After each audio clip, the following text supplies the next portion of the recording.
In the late 1980s, a group of gay men in England began to meet regularly to participate consensually in group sadomasochistic sexual encounters. On one occasion, they made a videotape which then fell into the hands of police during a drug raid on the home of the person who had the tape.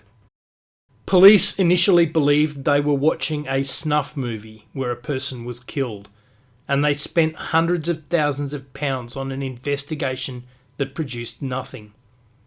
In the end, they charged more than a dozen of the participants with various degrees of assault. Most participants went quietly, but a few put up a fight, arguing that there was no assault because there was consent. There are some circumstances in which consent removes criminal liability for actual or grievous bodily harm. Lord Templeman said, "Surgery involves intentional violence resulting in actual or sometimes serious bodily harm, but surgery is a lawful activity.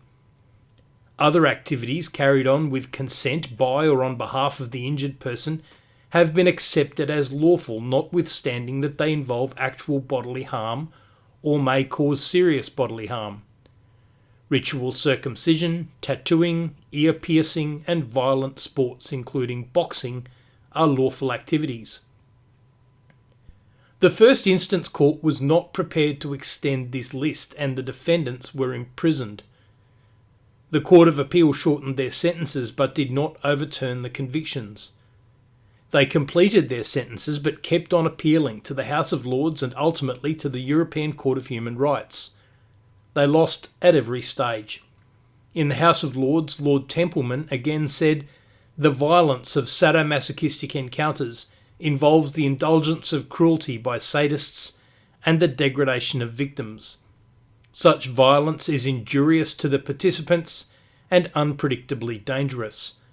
I am not prepared to invent a defence of consent for sadomasochistic encounters which breed and glorify cruelty." Reading the judgment, it's difficult to escape the conclusion that the judges were really mostly motivated by homophobia, considering the defendants to be perverts from the outset.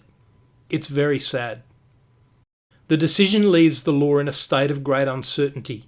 Many people participate in these types of sexual activity. 50 Shades of Grey was a worldwide phenomenon, and most people would never dream that they could be exposing themselves to criminal punishment for participating with full consent in the sexual activities of their choice.